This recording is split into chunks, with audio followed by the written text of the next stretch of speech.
Oh. Sonic 2 handles stubborn stains, embarrassing bald spots, no problem. It even slices and dices, makes thousands of julienne fries.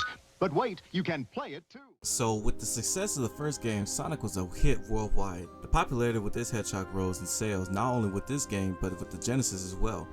It was starting to look like Mario and Nintendo was getting some competition. This game alone was the best-selling game in 1991, selling 2 million copies by the end of the year. So it's no shocker that they had to make a sequel. But how would this one hold up to such high standards that the first one already has set in motion? Well, according to damn near any Sonic fan or critic, Sonic 2 was deemed the highest-selling, if not the best game in the franchise, similar to Mega Man to the classic Mega Man series. Sega and Sonic Team gives us a rush of new colorful stages to run through, more sick music to jam to, and even one more Chaos Emerald. Guys, there's 7. This game pretty much does everything and so much more that the previous game had already given us. With selling 1 million copies within a day of release, this has to say something, right? Though this is a much better game in comparison, I don't see myself playing this game as much as Sonic 1, or especially the next game I'm reviewing, Sonic CD. But let's not waste too much time on this and see why this game gets so much praise and attention for a Sonic game. And just like my last review, I turned off the drop dash for the sake of authenticity and not downright breaking the game. You think the game is fast already, then play this game with the drop dash is f***ing ridiculous. After the events of the first game, Sonic is flying around in his new plane, the Tornado, and lands on a new island and soon meets and befriends a young two-tailed fox named Miles Prower, but we know him as Tails. Yeah, one of the devs of this game really liked their puns, just like when the game came out here in America, the day was named Sonic Tuesday. Oh, ha ha. Soon after this, we find out Robotnik is back at it again, capturing animals, releasing badniks, and hunting more Chaos Emeralds once again. But that's not quite it. See, Robotnik has something else bigger planned as well, which is a giant space station called the Death Egg.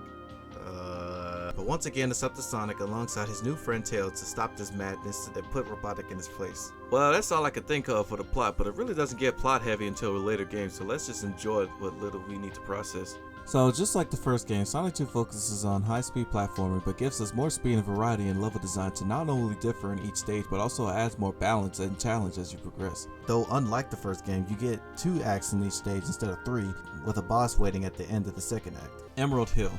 Basically Green Hill, but a little bit shorter but more colorful. Can beat the stage in 2 minutes if you're good enough. God knows I'm not. I'm a slow son of a bitch.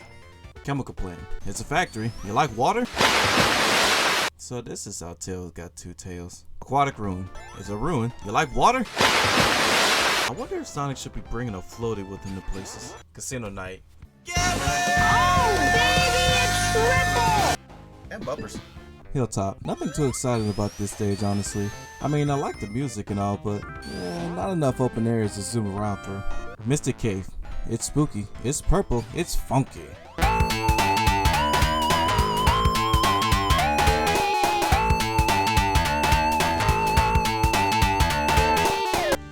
Though it feels caved in a lot of places, and no, that wasn't a pun.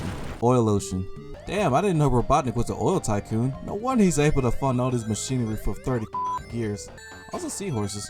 Metropolis Zone. Oh my god. Better get the flash ready. I hate this stage. Not only does this stage have 3 acts instead of 2, seriously, whose idea was that? But these acts are so long with motion activated self-destructing starfish, traps with an oversized punching claw with a hitbox bigger than it looks, and worst of all, slicers. These green dickheads throw their hands? Let's call them hands. They throw their hands at you, which doesn't sound bad, but they're usually at a low ceiling with little room to avoid them. And even if you do get past them, they act as boomerangs. This stage makes sure that you don't ever get to 50 rings. The boss battle ain't any better. I lost more times than I had any right to. Moving on. Sky Chase.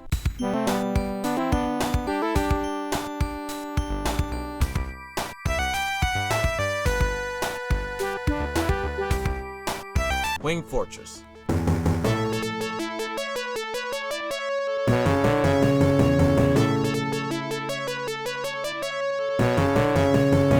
So after not dying to a laser pointed at the ground, Robotnik takes off to space, and Sonic hot on his... Oh.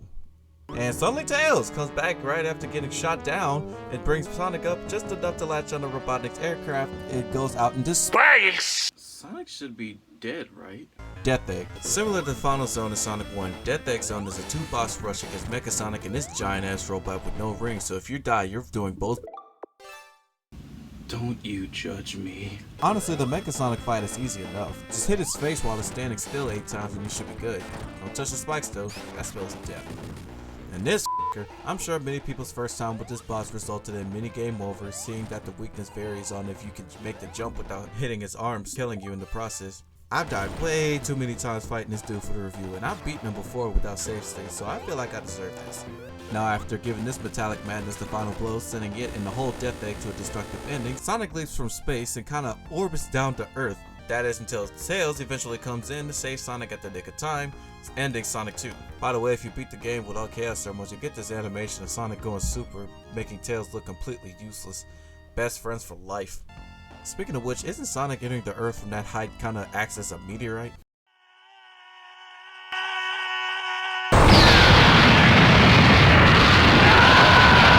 Well, that seems to be a much bigger and elaborate adventure now, doesn't it? But we're not quite done yet because there's still the special stage. Better get my flask again. So unlike the first game where you needed to get 50 rings or more by the end of the stage, in order to get to the special stage this time around, you need to get 50 or more rings and reach a checkpoint of all things and jump into these sparklies that appear above it before it's too late. And the pain begins. Words alone cannot explain my utter hatred for these special stages. Sonic 2's half-pipe stages have you going through an endless path, and your task is to get X amount of rings for 3 rounds in order to nab a Chaos Emerald. Understandably, it gets much harder, but the difficulty randomizes through each different stage, where I can't even get them all without save states, so for this review, I could not bother trying to get them all. But if you want a little bit more to your Sonic, then look no further than to the multiplayer. Yes, you and a buddy can play a total of 3 stages and a special stage. That's another trick for me. Though it's lacking in how many stages you can play, it's not like it's shortened down versions of these stages. No, they're actually the entire stage from start to finish. And just cause one finishes does not mean that they win the whole race. Better check them stats, brother. I'll make sure I get mine. What's crazy is the mobile version, or more specifically the iPhone version in this case, lets you play through any stage of the whole game. Why was that not re-released? Actually, let's talk about this port of Sonic 2. At some point around 2013, thanks to Christian Whitehead, Sonic 1 and 2 got updated completely with smoother frame rate, wider screen, even the scrapped Hidden Palace Zone is playable in this version. Sega, what's your f***ing deal? And that's all I have left to say about Sonic 2. I apologize for this video for taking so long. I tend to get distracted, but I am trying to be better on the next one. But the next game in the lineup is Sonic CD. Now, why do I tend to favor this one over the other two? We'll have to wait to see. Also, check out my Twitch for possible streams and my Twitter to stay updated. And with that, I'll see you guys in the next one.